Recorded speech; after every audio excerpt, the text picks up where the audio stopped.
Hello everybody, how are you going? Welcome back to some more Historica Canada videos from the same people that make the incredible Heritage Minutes, and so this one, Violet King, the professional trailblazer who broke down barriers. People told me it wasn't a good idea for a girl to be a lawyer, particularly a colored girl. So I went ahead.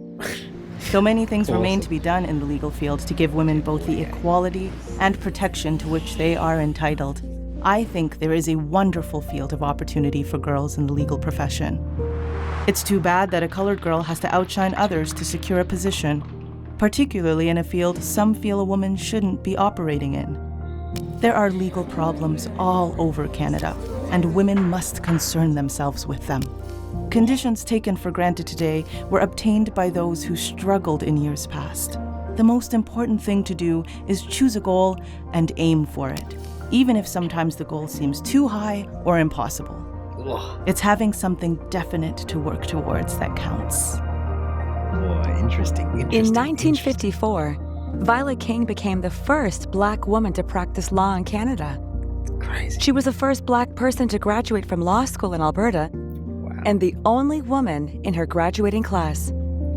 Oh, the way in which they have presented that story is absolutely incredible. Just the writing of it, just so many quotes to live by. And then just when you read this and hear this and you see the story behind it as well, that's an awesome, awesome story. That certainly doesn't disappoint from a title point of view. Professional trailblazer who broke down barriers. Absolutely. You can tick every single possible box. Like it says here, the first Black woman to practice law in Canada. Crazy. But then coming back to the start here and just hearing them recreate her and just the drive that she had, just to be going, you shouldn't be doing it, it's probably not the best idea, all these different things. And she goes, yeah, but that's why I want to do it. Like, if there's one thing just to be wanting to become a lawyer, even these days, let's say, but to be being such a just focused, driven person in so many metrics. Incredible. Let alone the fact, though, that her life certainly wasn't just her legal career. I mean, she obviously obtained her goal, but she didn't just stop there. King receiving prestigious award 1952 alongside future Albertan Premier Lougheed. I'm not too sure. Either way, she certainly just had this drive just to continue to probably prove people wrong and to prove to herself that she was right.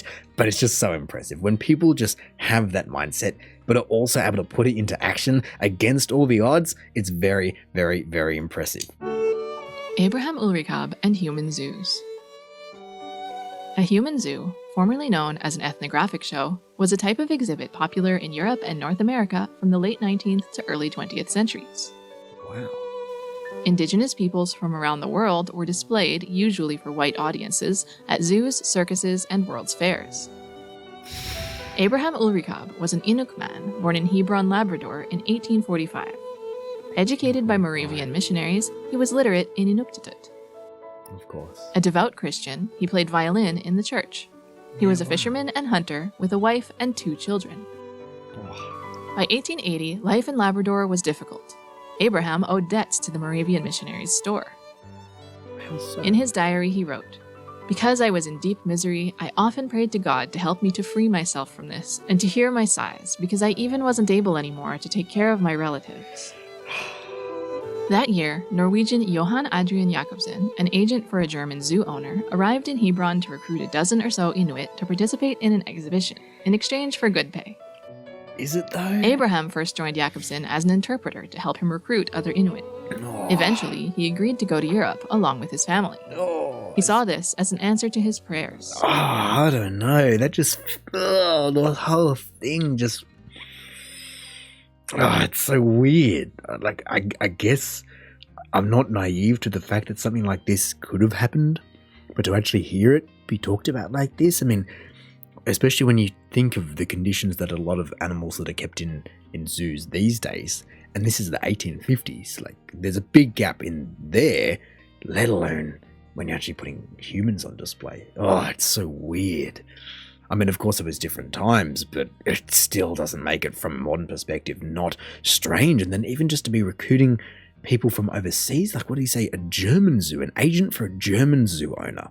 So was there just international zoos that were going around having a collection of ethnic backgrounds of people, or were they animal zoos and human zoos in one, or were they just human zoos? I'm so confused. I have nowhere near enough context, and I don't think they're going to get into it. I mean, I wanted to come back and just look a little bit more at this poster because it's an advertisement for the exhibition of the Sami people. I'm not too sure, sadly, but looking at it, I can understand why people would have had a curiosity about different cultures of the world, rightly or wrongly. People go, oh, that's unique to me. So I either want to learn about it or at least be exposed to it to some degree, but it just feels so weird like this. I mean, we have the luxury of being able to just look at history and use the internet to gather all those resources. We don't get to see people in the flesh like this, thank God, but we are a lot more connected and knowledgeable in certain areas compared to the 1850s, so I can understand why it could have been an attraction, but does it feel so weird? I mean, it is strange to me, though, that they were paid. It felt like it was almost not going to be a paid position. It would have been owned slavery performances, I guess, is what I would have expected it to be. I mean, I can only imagine the conditions might as well have basically been a slavery position, but even the fact that they got paid at all, that's pretty crazy. On the 26th of August, 1880, Abraham and 7 other Inuit set sail for Europe with Jakobsen. Wow. The group was exhibited at zoos in Hamburg and Berlin, where they were expected to demonstrate traditional skills such as kayaking and seal hunting. Okay. Abraham quickly became homesick. He disliked the crowds and noise. Of course. They toured several cities. In December, in Darmstadt, Germany, a 15-year-old girl and her mother from the group of Inuit fell ill and died. Shortly after, Abraham's 3-year-old daughter Sarah died of smallpox. Oh no, that's the worst part because you're being introduced to all of these international diseases, and so of course you're going to be struggling in that department, but then that's the only remnant of home. Like you said, they're just homesick already, but at least you've got your family, or what you can call your family around you, whether it's in this position or someone else entirely's position where you've been kind of cobbled together, but it's still then to be losing that little bit of what you've got left. Oh, that's brutal, especially when you are as a family unit expected to be presenting these traditional skills, but then if you lose a knowledge base or just obviously you're grieving, that would be so hard. Like, you know, people do need time off for those kind of events in life, and this I can't imagine would have ever been given. You have an expectation to turn up, and that's just as simple as it is, whether it's kayaking, seal hunting. I don't know how you do that in these other areas as well, and how you do that in a zoo. It's a weird kind of system. They continued to travel, arriving in Paris on the 31st of December. French authorities demanded they be vaccinated, but it was too late. Abraham and the others had already contracted smallpox. After being displayed again in Paris, Abraham died on the 13th of January, 1881. His wife, Ulrike, and the other Inuit from the exhibition passed away shortly after. Wow. The Inuit were buried in a French cemetery. In 1886, France's Muséum National d'Histoire Naturelle exhumed their bodies to be included in their collections. Their bones remain there today. What? Abraham kept a diary in Inuktitut of his experiences. The original has been lost, but a German translation survived. It provides a rare, first-person account of life in a human zoo. Jeez. Canada and France have signed an agreement to work together toward the repatriation of the remains of Abraham and the other Inuit from the exhibit. The Nunavut government is working on a repatriation protocol for the remains and related artifacts. Yeah, right. Jeez, that is one hell of a story, and I didn't really know what to expect going into it. I mean, I can read the title, and I knew it was going to be about human zoos, but then just that brutal ending, just losing your family one after another, because obviously, to some extent, he agreed to be going overseas, but even the educational resources to know what you're really going to possibly be getting yourself into by traveling to Europe, especially at that time, that's nuts.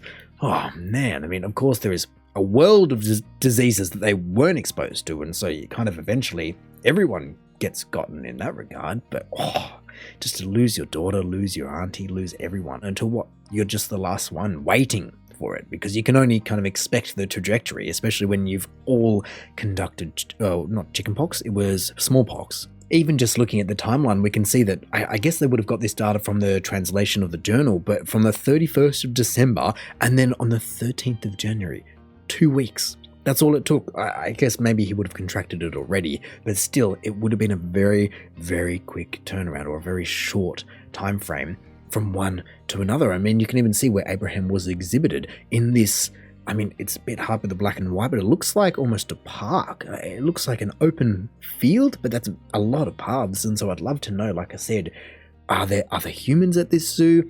Or is it animals and humans? Or what are all the other different areas used for? Maybe it is a parkland and they had a particular area for these people. Either way, this snippet right here just basically says it all. After being displayed again in Paris, Abraham died on the 13th of January 1881, and his wife, and I guess the rest of his family, passed away shortly after. Like, it truly just would have very quickly hit home what they were going to be in for. But it does also make me wonder, how were they treated over, I guess, like I said, like the entire time, but also in these last few weeks by the business or the zoo or whatever you want to be calling it, as they would have known the trajectory or the likely trajectory. And so were they treated poorly? Were they treated better? How was that entire thing managed? Because in a way, the business has an asset that clearly wants to continue to be alive and be an asset. So you'd think that they would be treated well. But for the time, I can only imagine it probably wouldn't have been. It just doesn't give those kind of vibes to it. And so that's just such a sad story that at least is being given life through these kind of videos and these kind of history teachings that can be carried on throughout time through all these museums that do aim to preserve this history. Like, that's the best part about museums. We're looking at all of history, not just the good parts and not just the bad parts, but looking at all of history through a modern lens can just enable people to have or gain more perspective and go, wow, it's not that bad, or wow, that is pretty bad, and just give us a better shot at a better future. And so that's what these videos are so good at. Just going, wow, I never knew about that, or wow, I wish I knew about that, or wow, I just need to dig more into that, or wow, whatever it is. That's just what they're so good at. Just perfect little snippets that just expand your perspectives.